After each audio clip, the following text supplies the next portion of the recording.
Hello everyone, welcome back to Alkaline Hydroxide 784.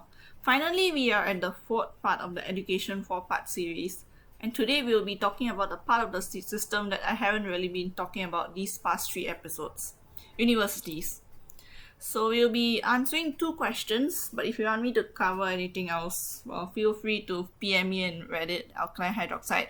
I'm honestly, I don't think I can just keep covering one topic for a very long time, so yeah. So yeah, there's two questions that we're gonna cover today. And first up we have, is education a good excuse for deferring punishment? You can tell why this is being covered. Yeah. So just look at the many news headlines that are there. But honestly, let's ask ourselves, is education a good excuse for deferring punishment? Well, let's try to understand where the lawmakers are coming from. Lawmakers, I mean, are coming from, shall we? Right, so there's two factors that the question itself presents to us, because this is actually a more generic question, just education and punishment. There's no specificness in that question. So the two factors would be the level of education or maybe the age of the student, and the other factor would be what did they do that would require punishment, like what kind of act did they do, or like the severity of their crime, basically. So let's say if you're answering a like this, like a GP question, you would say, oh, it kind of depends on these two factors, like how old the person is, and also what kind of crime they did, like what's the seriousness of the crime. So of course there's another thing to consider, which is the actual amount of stuff, like actual amount of punishment that's being given. So there's a difference between, like, if like whether the amount of punishment given actually affects it as well. There's another thing that might influence why certain crimes have this excuse, that free card kind of thing, and some don't.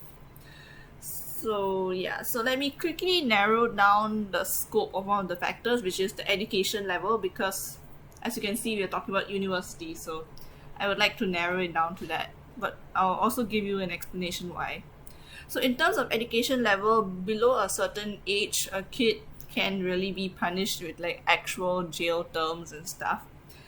And like the minors, and the reason behind that is generally like minors and kids are not considered to be fully aware of the consequences of their actions. Of course, even if you teach them, oh, this is bad, you shouldn't do it, sometimes they may not really understand why you shouldn't do it to like a full extent. And like that's the logic behind this, and therefore you cannot really treat them like you're treating an adult criminal. Like, you know that there are certain considerations that you have to take when you give them the punishment or not. Like, that maybe they don't know what's the severity of what they did, or they will not know that it is super wrong to do a certain thing.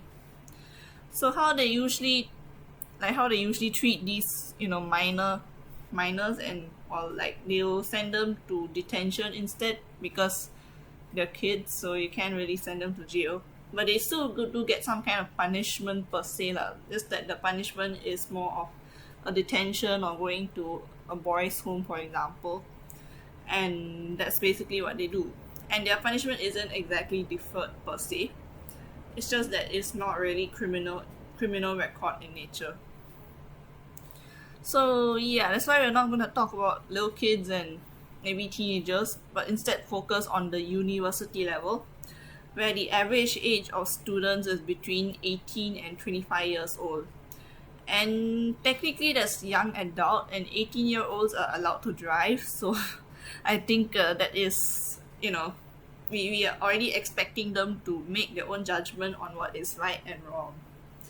So you can definitely treat them the same way as older adults, and the only difference would be that generally they are still studying in university, and older adults are generally doing work. Of course, there are some exceptions to both cases.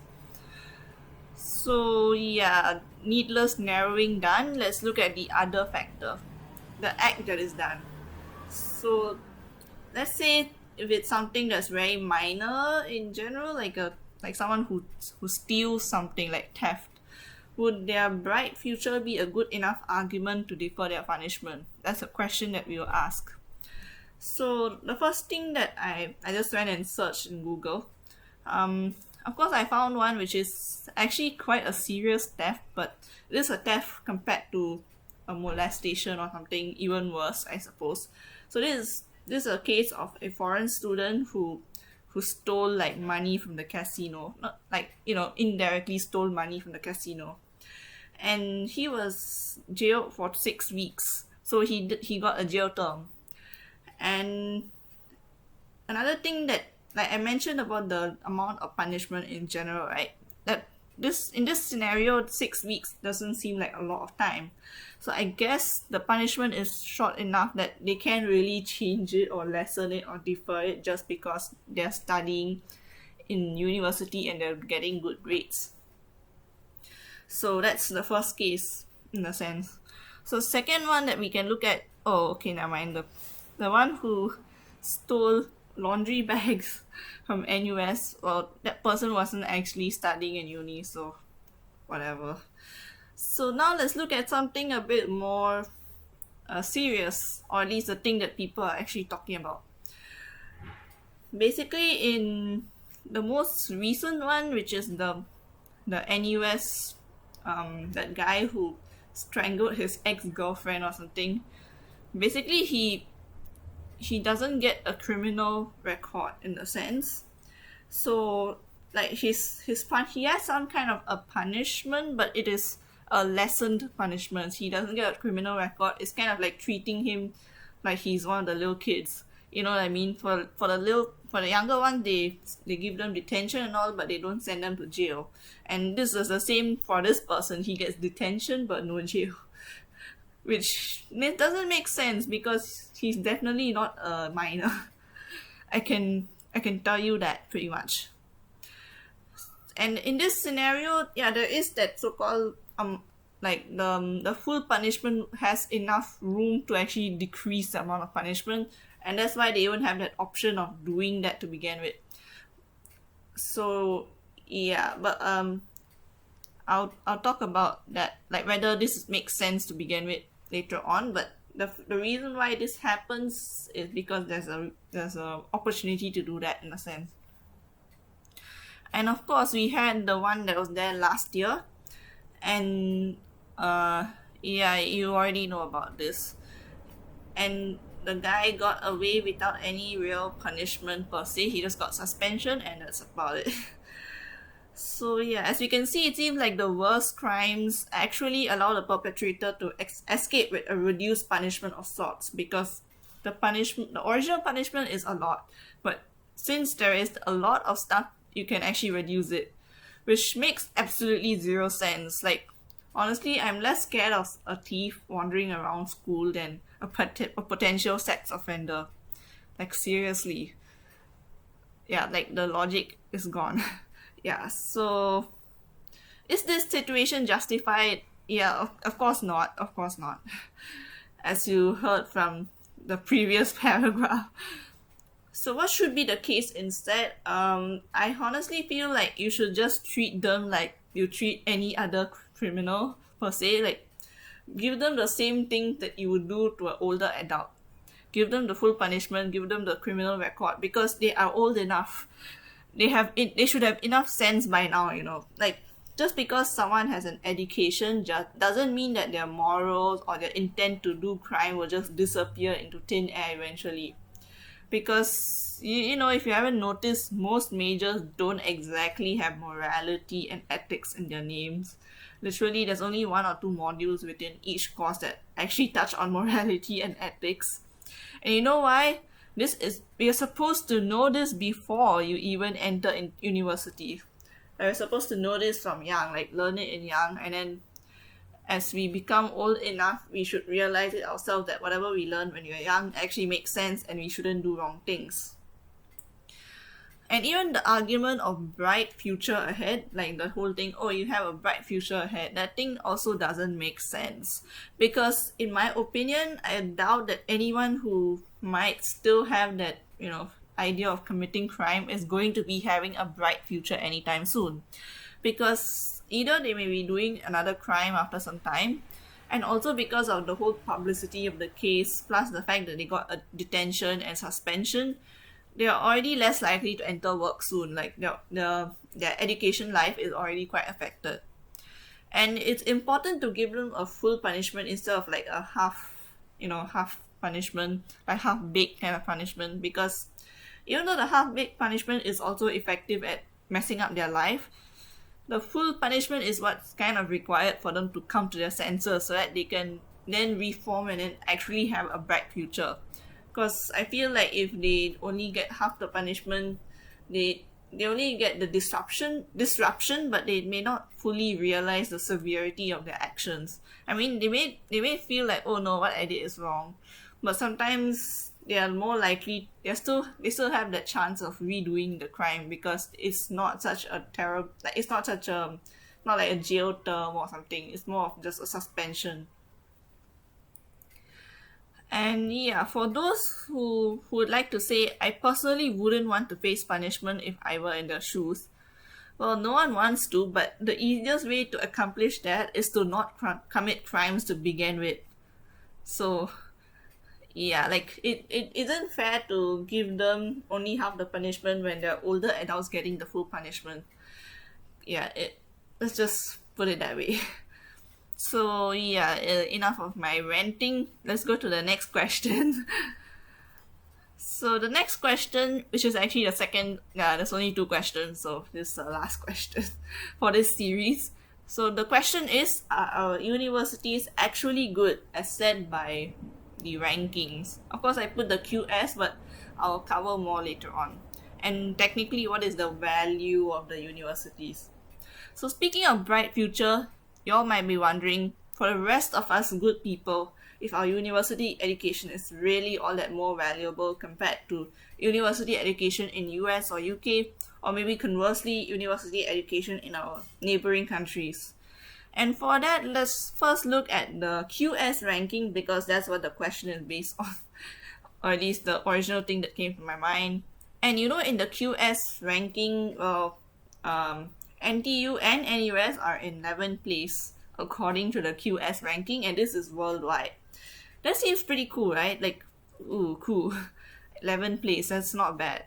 Now let's look at some other worldwide rankings. And you don't really even need to go all that far. If you go to the first link, the what's that thing called? The THE rankings, we see that NUS is actually in 25th and NTU at 48. Sounds less impressive already, right? Oh, let's look at another one. There's US News. Of course, it says US News, but they have a global universities ranking. And in that, we have NUS itself being in 34th place and NTU in 43rd place.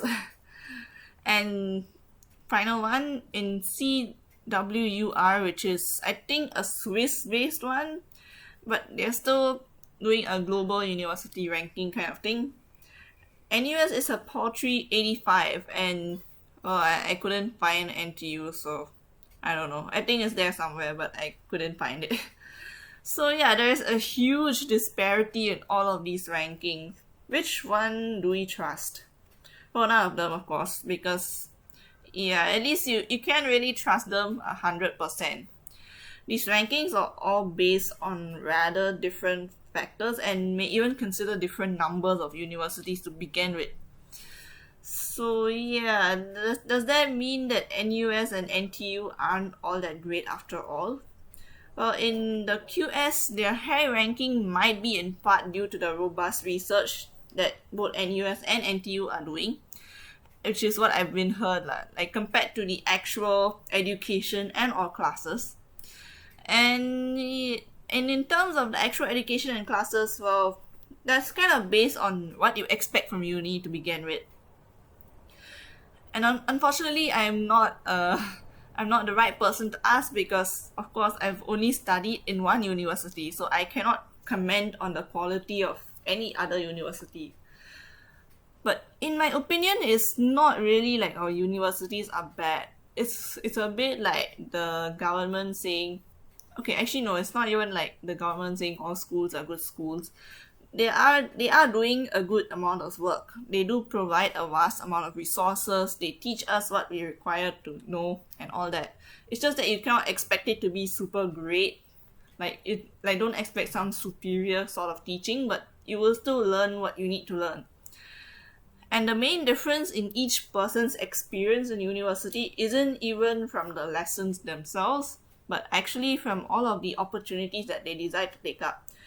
And in NTU, if I want to give examples, it would probably be overseas programs, Eureka, which is a research program, a multitude of CCAs, whatever competition comes our way, like, they send a lot of competition things that you can join if you want to, but not everyone will sign up for that. And more, there's all sorts of opportunities that you can take up. That's the speciality of university. You can do many things. And of course, there's still we have the facilities to do many things as well. And likewise, NUS also has many such opportunities. And I believe that gives enough justice to choosing to study here in Singapore, especially in rather volatile times. So like choosing here over going to US or UK isn't really about the ranking or anything, but more because it's just safer to be here in a way. Like safer economically, safer health-wise, safer in many other ways.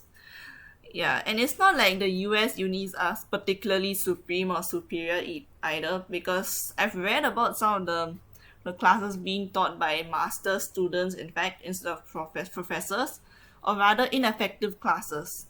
So like the classes there aren't much different from the classes here. Maybe the only difference is that maybe the Americans will talk up more, so like it'll be probably a bit noisier, and they'll actually have a discussion, unlike the people here, I guess. But apart from that, there's not much of a difference. And so what about the unis in our neighboring countries? Does that mean that they aren't that terrible, or at least some people might think they're more terrible than Singapore universities or something like that? Or some people may think they're just as good. So honestly, I'm not sure, because I obviously have no idea like how good any particular university is. But I think at least the major ones, like the main university in the city, for example, will probably be like about our level of quality. But maybe the facilities may be a bit different, or the way that they approach it might be a bit different. Rather than that, it could be just that they didn't get a high enough ranking, so people don't recognize the university, and that's why people go to higher ranked universities, because companies know that university exists. In a sense, it could be due to that reason rather than the actual quality of education or anything else. So yeah, in my opinion, I think these universities would actually be pretty good at giving what you require to learn and whatever opportunities that you want based on what's available in that particular country, especially if the country itself has enough educational focus or funding. So what can we learn from this? Well, like what you will experience in uni isn't about the rankings. The rankings do not determine what you're gonna experience in uni. Maybe it will determine how recognized your uni is in your job, but apart from that, not much. Like, so uni life is instead determined on how much you make of what you can make of it. Of course, there are definitely certain limitations in some certain developing countries. Maybe their universities don't have enough facilities, and in that scenario, yeah, it would be appropriate to say that, or maybe the rankings do help, or at least logically that it would be better to go somewhere else with more facilities. But once we get to the developed country area, or at least developed enough country, we can definitely say that the universities are pretty much similar in some sense. Yeah. So yeah, that's about it. I hope you find this video useful. If you did, please press the like button and subscribe. And with that, I would like to say thank you and bye.